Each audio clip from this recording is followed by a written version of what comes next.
आइए सुनते हैं सादत हसन मंटो की लिखी हुई कहानी खोल दो।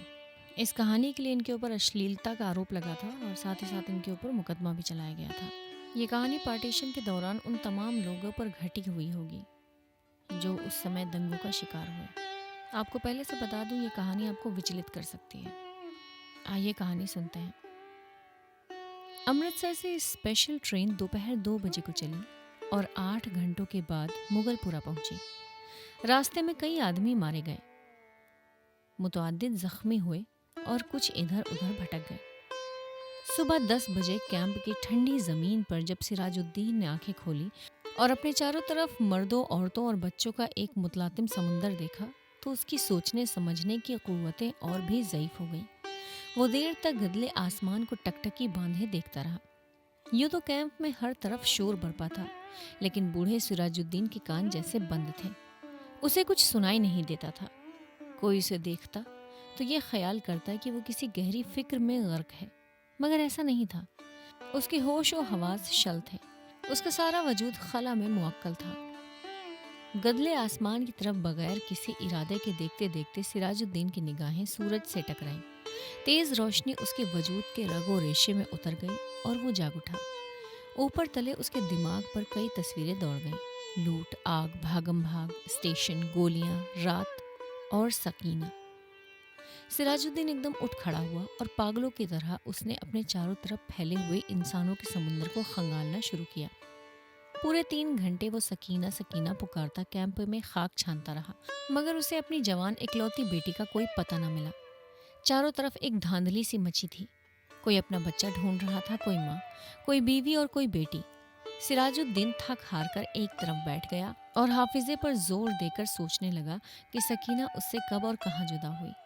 लेकिन सोचते सोचते उसका दिमाग सकीना की माँ की लाश पर जम जाता, जिसके सारी अंतड़ियाँ बाहर निकली हुई थी।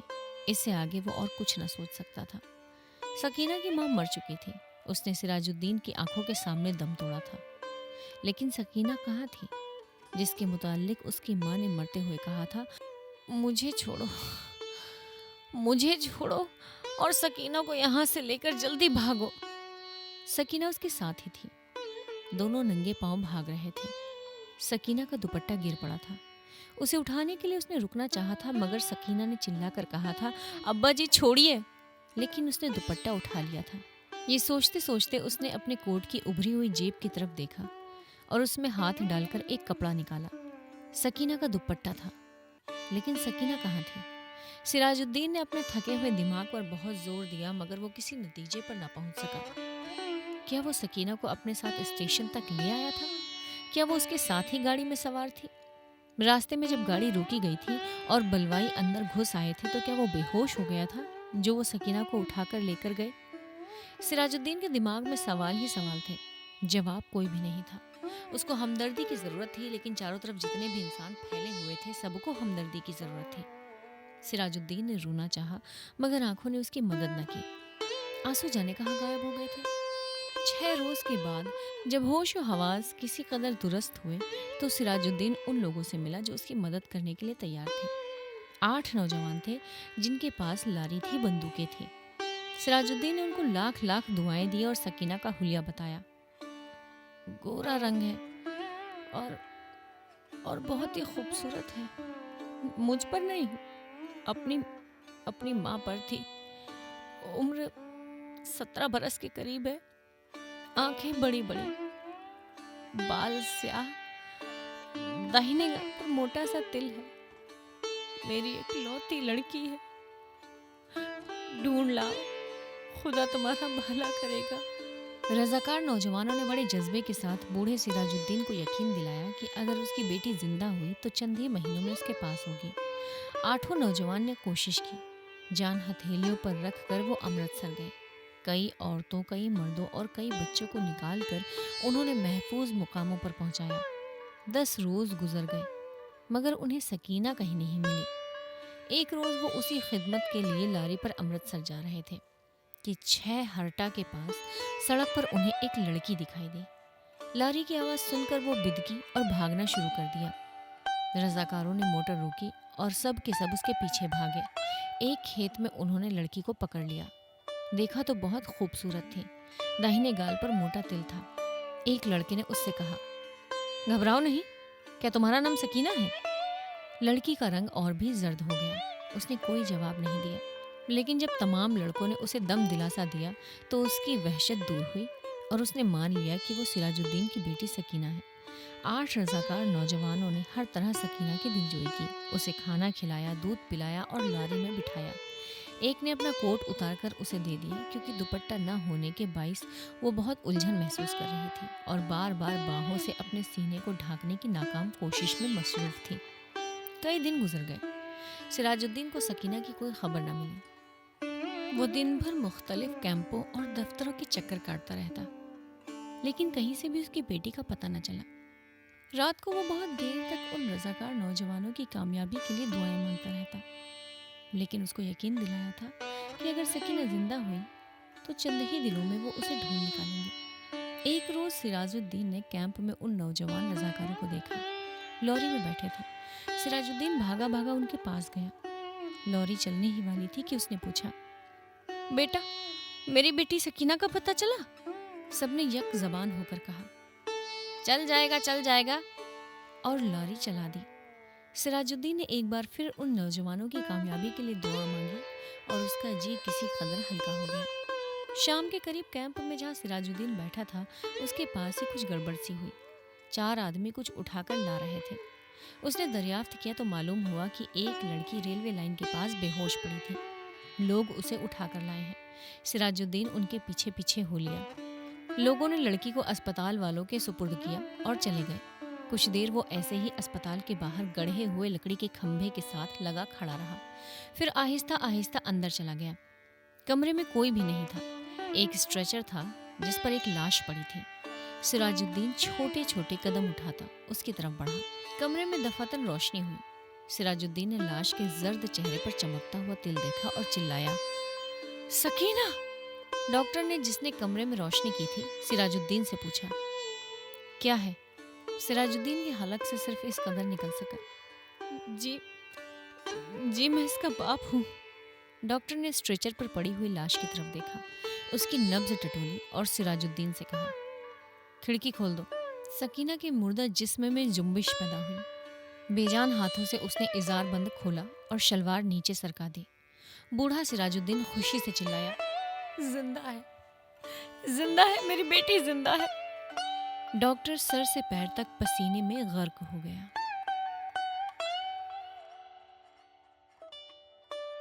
मुंशी प्रेमचंद की कहानी। स्त्री की मृत्यु के 3 ही मास बाद पुनर्विवाह करना मृतात्मा के साथ ऐसा अन्याय और उसकी आत्मा पर ऐसा आघात है जो कदापि क्षम्य नहीं हो सकता। मैं ये कहूँगा कि उस स्वर्गवासिनी की मुझसे अंतिम प्रेरणा थी, और न मेरा शायद ये कथन ही मान्य समझा जाए कि हमारे छोटे बालक के लिए माँ की उपस्थिति परमावश्यक थी, परंतु इस विषय में मेरी आत्मा निर्बल है और मैं आशा करता हूँ कि स्वर्ग लोक में मेरे इस कार्य की निर्दय आलोचना न की जाएगी। सारांश ये है कि मैंने विवाह किया, और यद्यपि एक नवविवाहिता वधू को मातृत्व उपदेश बेसुरा राग था, पर मैंने पहले ही दिन से अम्बा से कह दिया कि मैंने तुमसे केवल इस अभिप्राय से विवाह किया है कि तुम मेरे भोले बालक की माँ बनो और उसके हृदय से उसकी माँ की मृत्यु का शोक भुला दो। 2 मास व्यतीत हो गए। मैं संध्या को मुन्नू को साथ लेकर वायु सेवन को जाया करता था। लौटते समय कतिपय मित्रों से भेंट भी कर लिया करता था। उन संगतों में मुन्नू श्यामा की भांति चहकता। वास्तव में इस संगतों से मेरा अभिप्राय मनोविनोद नहीं, केवल मुन्नू के असाधारण बुद्धि चमत्कार को प्रदर्शित करना था। मेरे मित्रगण जब मुन्नू को प्यार करते और उसकी विलक्षण बुद्धि की सराहना करते तो मेरा हृदय बांसों उछलने लगता था। एक दिन मैं मुन्नू के साथ ज्वाला सिंह के घर बैठा हुआ था। ये मेरे परम मित्र थे। मुझ में और उनमें कुछ भेदभाव न था। इसका अर्थ ये नहीं है कि हम अपनी क्षुद्रताएं, अपने व्यवहारिक कलह आदि और अपनी आर्थिक कठिनाइयां बयां किया करते थे। नहीं, हम इन मुलाकातों में भी अपनी प्रतिष्ठा की रक्षा करते थे और अपनी दुरावस्था का जिक्र कभी अपनी जबान पर न आता था। अपनी कालिमाओं को छिपाते थे। एकता में भेद था और घनिष्ठता में भी अंतर। अचानक बाबू ज्वाला सिंह ने मुन्नू से पूछा, क्यों, तुम्हारी अम्मा तुम्हें खूब प्यार करती हैं, है ना? मैंने मुस्कुराते हुए मुन्नू की ओर देखा। उसके उत्तर के विषय में मुझे कुछ संदेह नहीं था। मैं भली भांति जानता था कि अम्मा उसे बहुत प्यार करती हैं। परंतु मेरे आश्चर्य का ठिकाना न रहा जब मुन्नू ने इस प्रश्न का उत्तर मुख से न देकर नेत्रों से दिया। उसके नेत्रों से आंसू की बूंदें टपकने लगी। मैं लज्जा से गड़ गया। इस अश्रु जल ने अम्बा के उस सुंदर चरित्र को नष्ट भ्रष्ट कर दिया जो गत 2 मास से मैंने हृदय में अंकित कर रखा था। ज्वाला सिंह ने कुछ संशय की दृष्टि से देखा और पुनः मुन्नू से पूछा, क्यों रोते हो बेटा? मुन्नू बोला, रोता नहीं हूं, आंखों में धुआं लग गया था। ज्वाला सिंह का विमाता की ममता पर संदेह करना स्वाभाविक बात थी, परंतु वास्तव में मुझे भी संदेह हो गया। अम्बा सहृदयता और स्नेह की वो देवी नहीं है जिसकी सराहना करते मेरी जिह्वा न थकती थी। वहां से उठा तो मेरा हृदय भरा हुआ था और लज्जा से माथा न उठता था। मैं घर की ओर चला तो मन में विचार करने लगा कि किस प्रकार अपने क्रोध को प्रकट करूं। क्यों ना मुंह ढांक कर सो रहूं। अम्बा जब पूछे तो कठोरता से कह दूं कि मेरे सिर में पीड़ा है, मुझे तंग मत करो। भोजन के लिए उठाए तो झिझक कर उत्तर दूं। अम्बा अवश्य समझ जाएगी कि कोई बात है मेरी इच्छा के प्रतिकूल हुई है। मेरे पांव पकड़ने लगेगी। उस समय अपनी व्यंग्यपूर्ण बातों से उसका हृदय बेध डालूंगा। ऐसा रुलाऊंगा कि वो भी याद करे। पुनः विचार आया कि उसका हंसमुख चेहरा देखकर मैं अपने हृदय को वश में रख सकूंगा या नहीं। उनकी एक प्रेमपूर्ण दृष्टि, एक मीठी बात, एक रसीली चुटकी मेरी शिला तुल्य रुष्टता के टुकड़े टुकड़े कर सकती है। परंतु हृदय की इस निर्बलता पर मेरा मन झुंझला उठा। ये मेरी क्या दशा है? क्यों इतनी जल्दी मेरे चित्त की काया पलट हो गई? मुझे पूर्ण विश्वास था कि मैं इन मृदुल वाक्यों की आंधी और ललित कटाक्षों के बहाव में भी अचल रह सकता हूँ, और कहाँ अब ये दशा हो गई कि मुझमें साधारण झोंके को भी सहन करने की सामर्थ्य नहीं। इन विचारों से हृदय में कुछ दृढ़ता आई। तिस पर क्रोध की लगाम पग पर ढीली होती जाती थी। अंत में मैंने हृदय को बहुत दबाया और बनावटी क्रोध का भाव धारण किया। ठान लिया कि चलते ही चलते एकदम से बरस पड़ूंगा। ऐसा न हो कि विलंब रूपी वायु इस क्रोधधारी मेघ को उड़ा ले जाए। परंतु ज्यों ही घर पहुंचा, अम्बा ने दौड़कर मुन्नू को गोदी में उठा लिया और प्यार से सने हुए कोमल स्वर से बोली, आज इतनी देर तक कहाँ घूमते रहे? चलो देखो मैंने तुम्हारे लिए कैसी अच्छी अच्छी फुलौड़ियां बनाई हैं। मेरा कृत्रिम क्रोध एक क्षण में उड़ गया।